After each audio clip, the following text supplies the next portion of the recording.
down, please. How are you all? I'm also fine. You are also good. Also. Good. What's the name? Close. Now, stand up. Also.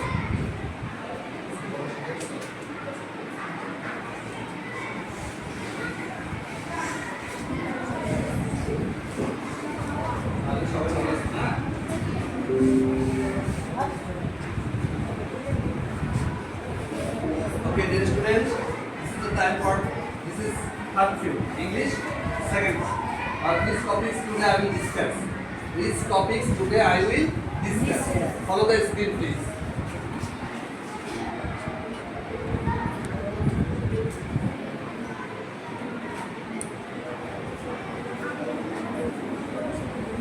This is English grammar class 6. Look at the picture. Look at the picture and try to make present, past and future tense. Okay. Here is some picture already in the screen. I read in this school. This is school. I was a student of this school. This is a picture of old person. So I was a student of this school, and then another picture of baby. Okay, I shall live in this school. So these topics today I will discuss. Tense. Tense. Okay, thank you. Tense. তাহলে sit down please. আমরা tense কাকে বলে কে বলতে পারো tense কাকে বলে tense কাকে বলে anyone please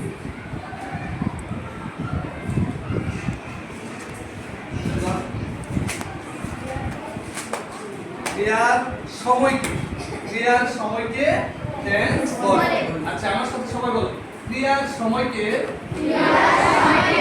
টেন্স বলে তাহলে যদি প্রশ্ন আসে হোয়াট ইজ টেন্স তাহলে আমরা বলবো কি ক্রিয়ার সময়কে টেন্স বলে ক্রিয়ার সময়কে অর্থাৎ আমরা যদি আরেকটু ল্যাবরেটরি বলতে চাই সেটা হচ্ছে এই যে ক্রিয়া সম্পূর্ণরূপে সংগঠিত হওয়ার সময়কে tense so our today's topic is tense তাহলে আমরা এট ফার্স্ট কি জানলাম যে টেন্স কাকে বলে ক্রিয়া সম্পূর্ণরূপে সংগঠিত হওয়ার সময়কে টেন্স বলে অথবা ক্রিয়ার সময়কে টেন্স বলে আমরা সবাই জি হ্যাঁ সাফিয়া স্টুডেন্ট প্লিজ এখন বলো তো তুমি টেন্স কাকে বলে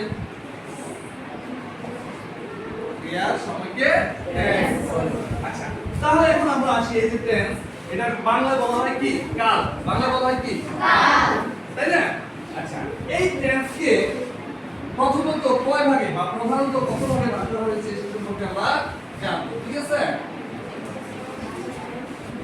দেখো ডেফিনিশন এন্ড ক্লাসিফিকেশন ডেফিনিশন মানে হোয়াট ইজ টেন্স বা টেন্স কাকে বলে সেটা আমরা শিখেছি শিখলাম না এখন আমরা টেন্স কত প্রকার সে সম্পর্কে আলোচনা করব tense is change of form in a verb to express the time of action there are three kinds of tense there are আমার সাথে বলো there are three kinds of tense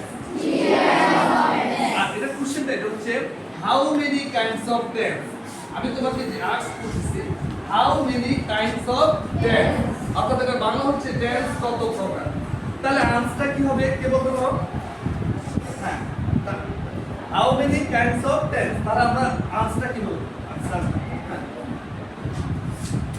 there are follow there are three kinds of tense there are three kinds of tense এখানে তো আছে there are three kinds of tense sit down please there present tense past tense future tense ঠিক আছে তো এখন আমার সাথে বলো আমি একটু বাংলাও বলি হ্যাঁ tense তিন প্রকার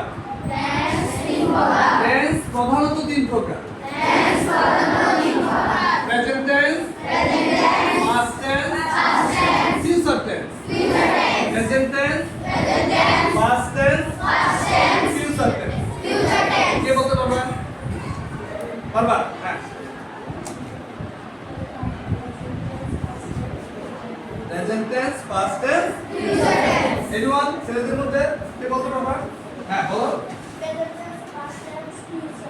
present tense past tense future tense thank you তাহলে আমরা প্রথমত শিখলাম হোয়াট ইজ টেন্স আমরা শিখেছিলাম যে ক্রিয়ার সময়কে টেন্স বলা হয় তারপর আমরা দেখলাম কি how many kinds of tense অর্থাৎ টেন্স কত প্রকার আমরা জানলাম কি there are three kinds of tense there are three kinds of tense they are তার হচ্ছে কি আমার সাথে বলো present tense past tense future tense এটা বাংলা অর্থটা আমি একটু বলে দিচ্ছি প্রেজেন্ট টেন্স অর্থ হচ্ছে বর্তমান কাল প্রেজেন্ট টেন্স অর্থ কি বর্তমান কাল পাস্ট টেন্স অতীত কাল ফিউচার টেন্স ভবিষ্যৎ কাল ক্লিয়ার তাহলে বাংলায় আমরা জানলাম যে টেন্স ইংরেজিতে তিন প্রকার সেটা হচ্ছে প্রথমত তিন প্রকার সেটা হচ্ছে present tense past tense future tense আর বাংলা অর্থে আমরা পাইলাম কি যে বর্তমান কাল অতীত কাল ঠিক আছে okay thank you next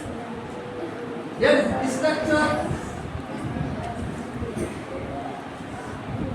structure of present tense. Structure. অর্থাৎ এটা হচ্ছে গঠন। অর্থাৎ present tense-টা কি আমরা কিভাবে গঠন করব? বা present tense-টা কি মানে কিভাবে আমরা চিনব, তাই না? Present tense, এটা যে present tense, এই সেন্টেন্সটা যে present tense আমরা কিভাবে শিখব? জানবো বা শিখব, তাই না? এখন দেখো এখানে দেওয়া আছে কি? এখানে একটা বক্স আছে, বলো না। এই যে indefinite, continuous, perfect continuous অর্থাৎ প্রতিটা টেন্সের আবার শাখা আছে কাজ প্রকার হয়ে যাচ্ছে অর্থাৎ যেমন প্রেজেন্ট টেন্সকে চার ভাগে ভাগ করা আছে কয় ভাগে প্রেজেন্ট টেন্সকে চার ভাগে পাস্ট টেন্সকেও চার ভাগে ফিউচার টেন্সকেও চার ভাগে ভাগ করা আছে তাই না তাহলে টোটাল হচ্ছে কি 12 প্রকার টোটাল কত অর্থাৎ আমাদের বর্তমানে যে কাজগুলো হচ্ছে বা হয় সেটা চারটা অপশন হবে চারটা ভাগে হবে কয়টা ভাগে চারটা অতীতে যে কাজগুলো হয়েছিল সেটাও চারটা অপশনে হয়েছে চার ভাগে হ্যাঁ আবার ভবিষ্যতে যে কাজগুলো হবে সেটাও চার ভাবে হবে তো এখানে আমরা প্রথমত শিখতেছি যে স্ট্রাকচার অফ প্রেজেন্ট টেন্স দেখো প্রথমে সাবজেক্ট তারপরে মেইন ভার্ব তারপর হচ্ছে কি অবজেক্ট যদি প্রেজেন্ট ইনডিফিনিট টেন্স এটা কিন্তু একটু ডিপলি অ্যানালাইজ করতে হবে আমাদেরকে আমরা প্রেজেন্ট ইনডিফিনিট টেন্সটা এখানে সংক্ষেপে বলা হয়েছে স্ট্রাকচার আকারে দেওয়া হয়েছে যে প্রেজেন্ট ইনডিফিনিট আমরা কিভাবে করব প্রথমে সাবজেক্ট তারপরে মেইন ভার্ব তারপর হচ্ছে অবজেক্ট অর এক্সটেনশন অর্থাৎ যে সেন্টেন্সের প্রথমে সাবজেক্ট থাকবে তারপরে মেইন ভার্ব থাকবে অর্থাৎ প্রিন্সিপাল ভার্ব থাকবে তাই না তারপরে অবজেক্ট অথবা এক্সটেনশন থাকবে সেটা হচ্ছে প্রেজেন্ট ইনডিফিনিট তাই না কিন্তু what is present indefinite present indefinite টেন্সের কি আছে ডেফিনিশন আছে না তাহলে আমাকে ডেফিনিশনটা জানতে হবে যে প্রেজেন্ট ইনডিফিনিট টেন্সের what is present indefinite tense যেভাবে আমরা টেন্স কাকে বলে জেনেছি টেন্স প্রধানত কত প্রকার জেনেছি প্রেজেন্ট টেন্স কাকে বলে পাস্ট টেন্স ফিউচার টেন্স অর্থাৎ যেমন প্রেজেন্ট টেন্স হচ্ছে কি বর্তমান কালে কোনো কাজ হয় বা হয়ে থাকে সেটা হচ্ছে কি প্রেজেন্ট টেন্স আর পাস্ট টেন্স হচ্ছে অতীত কালে কোনো কাজ হয়েছিল ঠিক না এ অ তে সি এগুলো হচ্ছে কি উচ্চারণের দিক দিয়ে এরা হচ্ছে যখন এ অ তে সি হয় তখন সেটা হবে প্রেজেন্ট টেন্স আর ল উচ্চারণের সময় কে ছিল কি ছিল এই ল হলে সেটা হবে কি পাস্ট টেন্স খাবো যাবো খেলবো ব দেবো বা দেবো বা এই ধরনের উচ্চারণ আসলে বাংলায় আমরা বুঝতে পারি সেটা কি ফিউচার টেন্স অর্থাৎ ভবিষ্যৎ কাল তাহলে আমাদের এখানে এখানে দেওয়া আছে আমি বলছি যে প্রথমে সাবজেক্ট তারপরে ভার্ব তারপর হচ্ছে কি অবজেক্ট যেমন আই ইট রাইস আমার সাথে বলো আই ইট রাইস এখানে আই হচ্ছে সাবজেক্ট ইট হচ্ছে ভার্ব আর রাইস হচ্ছে কি অবজেক্ট তাহলে এটা হচ্ছে কি প্রেজেন্ট ইনডিফিনিট টেন্স অর্থাৎ আমাদের স্ট্রাকচার অনুসারে প্রেজেন্ট ইনডিফিনিট টেন্স হচ্ছে যে আমি প্রেজেন্ট ইনডিফিনিট টেন্সের গঠন আমি শুধু পুরোটা আলোচনা করতেছি না আজকে শুধু আমরা প্রেজেন্ট ইনডিফিনিট টেন্স নিয়ে আলোচনা করতেছি তাই না তোমরা খাতায় লিখতে পারো সবাই খাতায় লেখো তো যে প্রেজেন্ট ইনডিফিনিট লেখো প্রেজেন্ট ইনডিফিনিট এখানে দেওয়া আছে অবশ্য এই যে ইনডেফিনিট প্রেজেন্ট ইনডেফিনিট তাই না আমরা শুধু একবার বলি প্রেজেন্ট ইনডিফিনিটটা কি শোনো কোন কাজ বর্তমানকালে সাধারণভাবে হয় বা হয়ে থাকে কোন কাজ বর্তমানকালে সাধারণভাবে হয় বা হয়ে থাকে তাকে প্রেজেন্ট ইনডিফিনিট টেন্স বলে। আচ্ছা আমার সাথে একটু বলো, কোন কাজ বর্তমানকালে সাধারণভাবে হয় বা হয়ে থাকে এরূপ বুঝালে তাকে প্রেজেন্ট ইনডিফিনিট টেন্স বলে। হ্যাঁ আমার সাথে বলো, কোন কাজ বর্তমানকালে সাধারণভাবে হয় বা হয়ে থাকে এরূপ বুঝালে তাকে প্রেজেন্ট ইনডিফিনিট টেন্স বলে। এবার শোনো, এই প্রেজেন্ট ইনডিফিনিট টেন্সের স্ট্রাকচার অর্থাৎ গঠনটা হচ্ছে, প্রথমে কি হবে, এই টেন্স গঠন করিতে হলে অর্থাৎ প্রেজেন্ট ইনডিফিনিট টেন্স গঠন করতে হলে সাবজেক্টের পর ভার্বের প্রেজেন্ট ফর্ম হবে। কি হবে? ভার্বের প্রেজেন্ট ফর্ম হবে সাবজেক্টের পর। অর্থাৎ সেন্টেন্সের প্রথমে আমি বলেছি যে ইনডিফিনিট টেন্স গঠন করতে হলে প্রথমে কি সাবজেক্ট না, তাহলে প্রেজেন্ট ইনডিফিনিট টেন্স কখন হবে? যখন সাবজেক্টের পর ভার্বের প্রেজেন্ট ফর্ম হবে। কি ফর্ম হবে? Present form. আর ভার্বের কিন্তু ফর্ম আছে কয়টা? তিনটা। Present form, past form, past participle form. Present form, past form, past participle form, তাই না? তো এখানে প্রেজেন্ট ইনডিফিনিটের গঠন অনুসারে আমরা কি পাচ্ছি? সাবজেক্টের পর ভার্বের প্রেজেন্ট ফর্ম, তাই না? তারপরে অবজেক্ট। কিন্তু এখানে একটা কথা আছে, সাবজেক্ট যদি থার্ড পারসন সিঙ্গুলার নাম্বার হয়, কোন পারসন? Third person. তাহলে এখন প্রশ্ন হচ্ছে স্যার থার্ড পারসন কোনটা? তোমরা কি জানো? জানো পারসন কোনটা? আচ্ছা, পারসন হচ্ছে ব্যক্তি, অর্থাৎ সেন্টেন্সের প্রথম যে বসছে সেটা সাবজেক্ট অফ পারসন, তাই না? এই পারসন কয় প্রকার? তিন প্রকার। বলো, পারসন তিন প্রকার। First person, second person, third person. First person, second person, third person. আমি, আই হচ্ছে ফার্স্ট পারসন।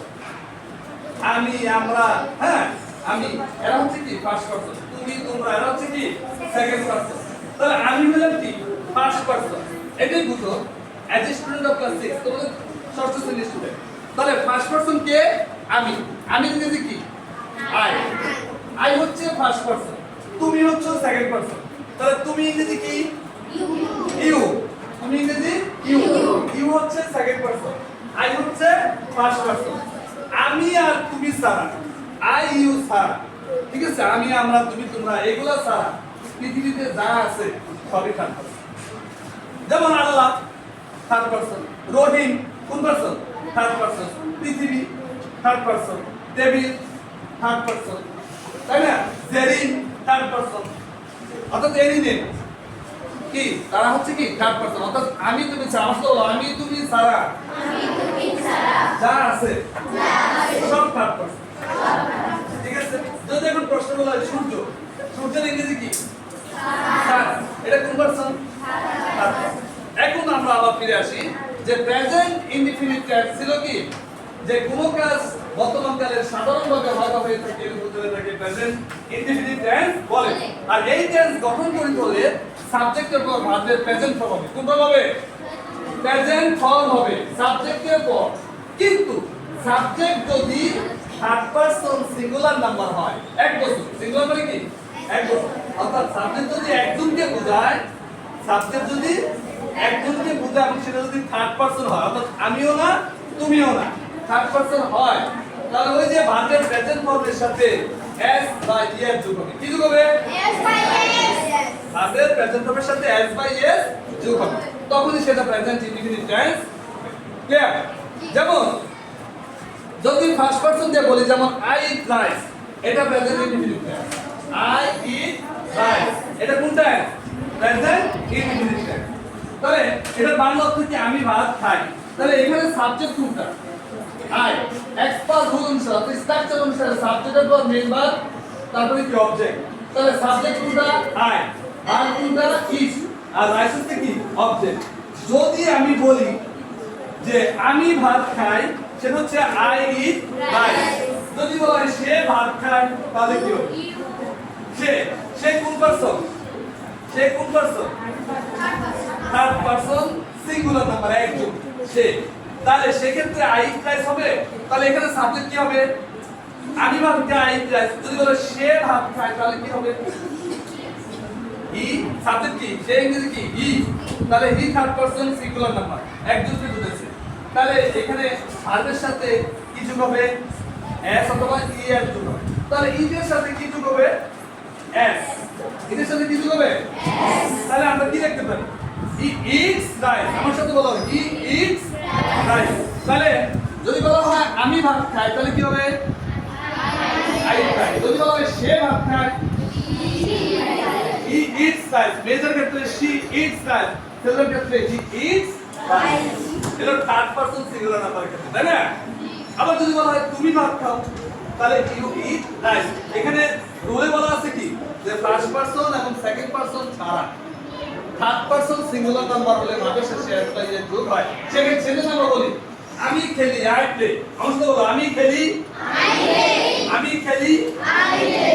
বাংলা বলো আমি খেলি, আমি খেলি, আই প্লে। I play. আমি ফুটবল খেলি, আমি ফুটবল খেলি, I play football. I play football. তুমি খেলো, তুমি খেলো, ইউ প্লে, ইউ প্লে। তুমি ফুটবল খেলো, তুমি ফুটবল খেলো, you play football, you play football. যদি বলা হয় রহিম ফুটবল খেলে, Rahim plays football, Rahim plays football. কেন না? Rahim third person singular number, একজনকে বুঝাচ্ছে। সেজন্য রহিমের এখানে প্লেস সাথে একজন কি বুঝাচ্ছে? S. So dear student, once again listen to me what I said. After all, in this time already we have discussed on tense and definition and classification of tense. Today already I have discussed present indefinite tense. Okay, present indefinite tense with example. So here is I drive. It's a present indefinite. হ্যাঁ, যদি বলা হয় he plays football, যদি বলা হয় Neymar football খেলে তাহলে এটা কি টেন্স হবে? Present indefinite tense. Neymar plays football. যদি বলা হয় মেসি ফুটবল খেলে তাহলে কি? Messi plays football.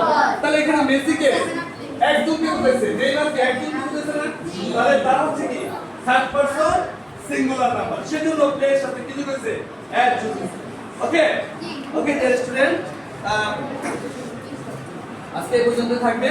আমরা পরবর্তী ক্লাসে দা নেক্সট অর্থাৎ এই শোনো তোমরা এই প্রেজেন্ট ইনডিফিনিট টেন্সের গঠন, ডেফিনিশন, গঠন এবং এক্সাম্পল অবশ্যই কি আপনারা লিখে রাখবা। হ্যাঁ, আর এই শোনো নেক্সট ক্লাসে আমরা টেন্স সম্পর্কে present continuous, perfect, perfect continuous এবং any other tense I will discuss for the next class. Okay? See you again. Thank you so much.